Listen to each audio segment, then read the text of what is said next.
राम राम। दशहरा एवं विजयदशमी की सबको बहुत बहुत बधाई।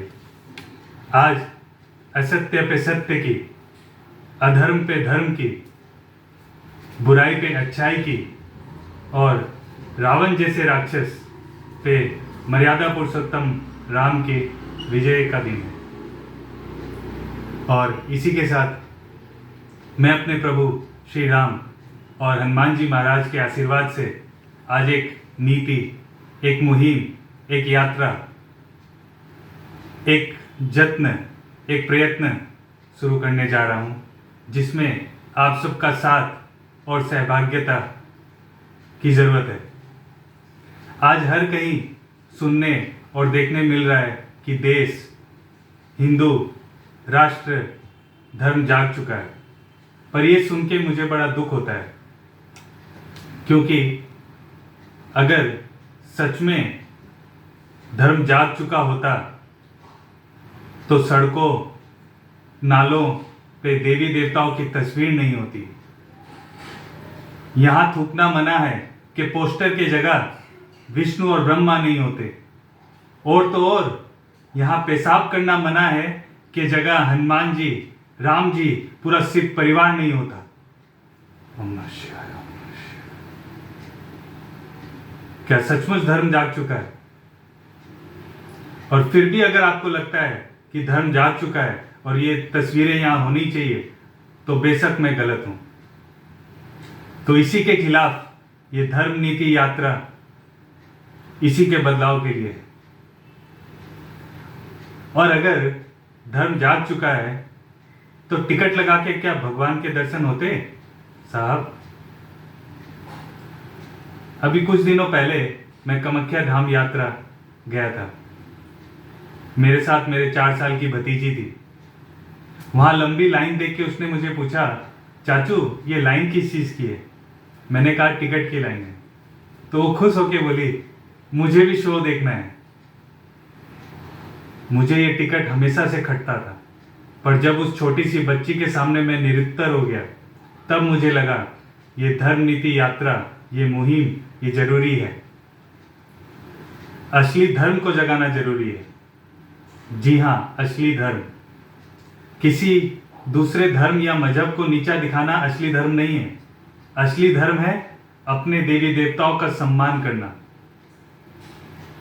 तो ऐसे ही कुछ विषय, जैसे अभी मैंने 2 विषय बताया कि सड़कों पे देवी देवताओं की तस्वीर बर्दाश्त नहीं करेंगे, टिकट लगा के देवी देवताओं के दर्शन नहीं करेंगे। तो ये 2 मुहिम हुए। ऐसे ही बहुत अन्य मुहिम है, विषय हैं जिन पे हमें बदलाव लाना है। जैसे कि बलि प्रथा बंद करना,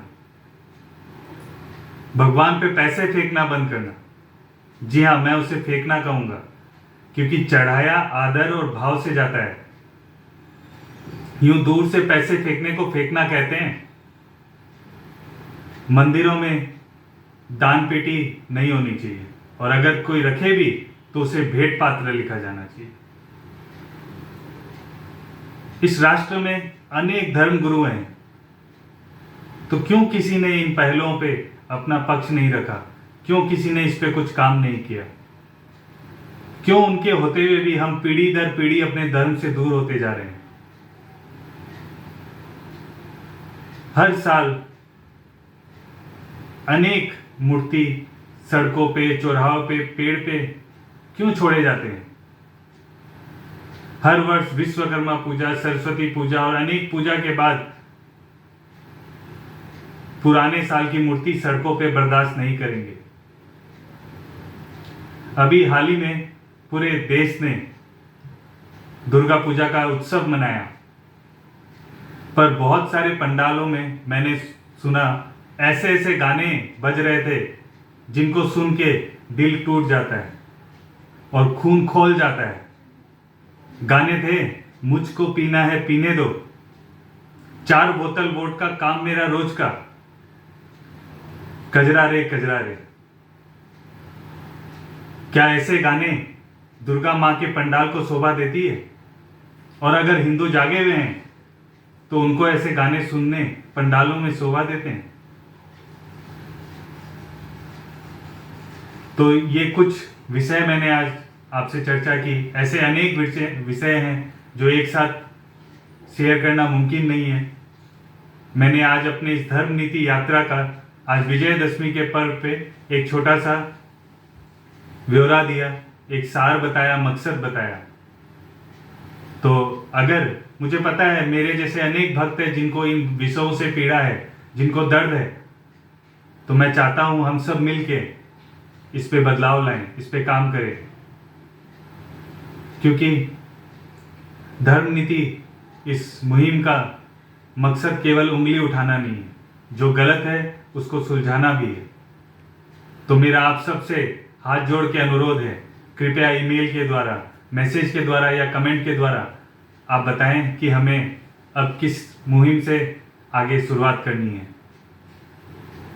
पूरे देश की प्रक्रिया के हिसाब से हम एक एक विषयों को पकड़ेंगे और उस पर बदलाव लाएंगे।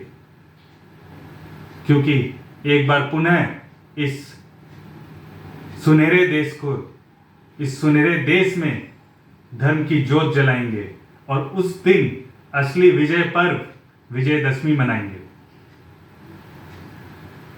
क्योंकि इस दिल में दर्द अनेक है, क्या क्या बताऊं। इस दिल में दर्द अनेक है, क्या क्या बताऊं। जब देखता हूं मेरे हनुमान को सड़कों पे, वो पीड़ा चंद शब्दों में कैसे बताऊं। इसी के साथ एक बार पुनः सबको राम राम। कल फिर मिलेंगे। जय हिंद, जय श्री राम।